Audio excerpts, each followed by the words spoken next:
आज हम पढ़ेंगे कक्षा 3 की संस्कृत भाषा का पाठ नंबर 4। इसका नाम है मम शरीरम मेरा शरीर। चतुर्थ पाठ है। पाठ नंबर 4 कौन सा पाठ है? पाठ नंबर 4 है और इस पाठ का नाम है मेरा शरीर। मम शरीरम मेरा शरीर। अब देखिए शरीर का चित्र बना, इसमें जो है विभिन्न अंगों को संस्कृत में लिखा गया है। सबसे पहले देखिए सिर है। सिर माने सिर, नयनम आँख, ओष्ठ है होठ, स्कंध माने कंधा, वक्ष माने छाती, भुजा ये भुजा होता है, हस्त माने हाथ, अंगुली माने अंगुली, पाद माने पैर। और इधर से लिखा है मस्तकम माने माथा, कर्ण माने कान, नासिका माने नाक, ग्रीवा माने गर्दन, उदरम माने पेट, जंघा माने जांग। जंघा को उरु भी कहते हैं। दोबारा सुन लीजिए।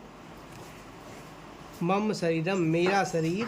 सिर माने सिर, नयनम माने आँख, ओष्ठ माने होठ, स्कंध माने कंधा, वक्ष माने छाती, भुजा भुजा माने बाह भुजा, हस्त माने हाथ, अंगुली माने अंगुली, पाद माने पैर, मस्तकम माने माथा, कर्ण माने कान, नासिका माने नाक, ग्रीवा माने गर्दन, उदरम माने पेट, जंघा या उरु ये जांग।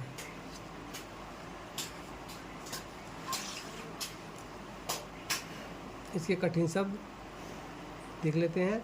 सिर माने सिर, नयनम माने आँख, ओष्ठ माने होठ, मस्तकम माने माथा, कर्ण माने कान, नासिका माने नाक, ग्रीवा माने गर्दन, हस्त माने हाथ, अंगुली माने अंगुली, पाद माने पैर, वक्ष माने छाती, उदरम माने पेट, स्कंद माने कंधा। प्रश्न देखिए। चित्रम दृष्टवा अंगानाम नामानि लिखा। चित्र में देख कर के अंगों के नाम लिखो। अब पहला देखिए, पहले जो दिया है खाली ये जगह दी गई है, इसको लाइन से मिलाया। किससे ये लाइन किससे मिल रही है? पहली लाइन किससे मिली है? सिर से। सिर है, सिर है माने सिर, सिर है माने सिर। दूसरी नैन आँख, नैनम। और फिर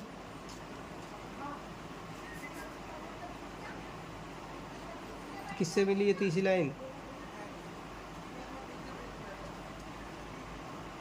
गर्दन।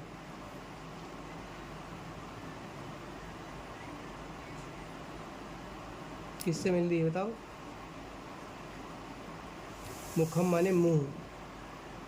फिर ये बाल है, केस है, ये किससे?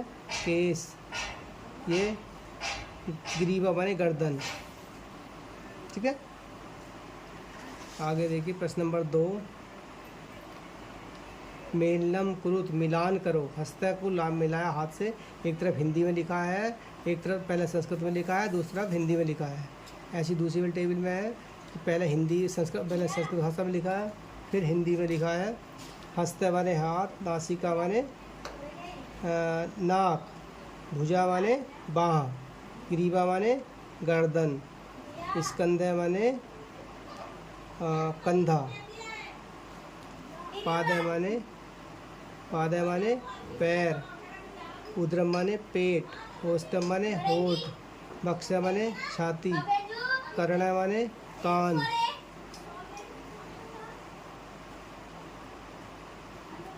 कर्ण माने कान। दोबारा देखिए। हस्त माने हाथ, नासिका माने नाक, हस्त माने हाथ, नासिका माने नाक, भुजा माने बाह, ग्रीवा माने गर्दन, स्कंध माने कंधा, पाद माने पैर, उदरम माने पेट, ओष्ठ माने होठ, वक्ष माने छाती, कर्ण माने कान। इसको मिला लेंगे। अब प्रश्न नंबर 3 आता है। शब्दान पूर्यत, शब्दों को पूरा करो। ये नासी लिखा है, आगे छूट दिया गया है, तो ये नासिका क्या हो गया? नासिका। ये लिखा कै लिखा है, आगे छोड़ा कर्ण। फिर सिर, अंगुली, क्या लिखा है? अंगुली।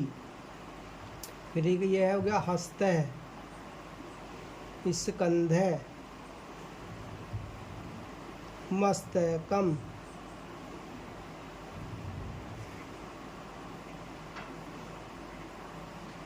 उदयरम, उदरम। ठीक है, इस तरह से ये जो है हमारा पाठ नंबर 2 का अभ्यास पूरा हो गया।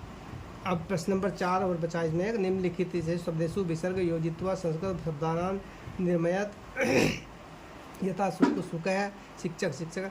इसमें ये जो 2 बिंदु होते हैं विसर्ग विसर्ग कहते हैं, तो नीचे दिए शब्दों में विसर्ग लगाने हैं।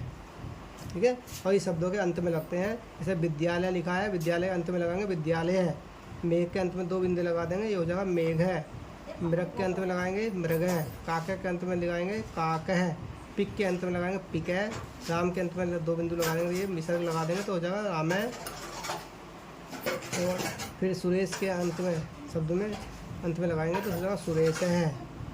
महेश है, चंद्र है, कपोत है, वृक्ष है, मनुष्य है, बिडाल है। इस तरह जब इसका उच्चारण करते हैं तो इसमें अह की आवाज़ बाद में जुड़ जाती है। इस तरह से पाठ नंबर 4 जो है समाप्त हुआ।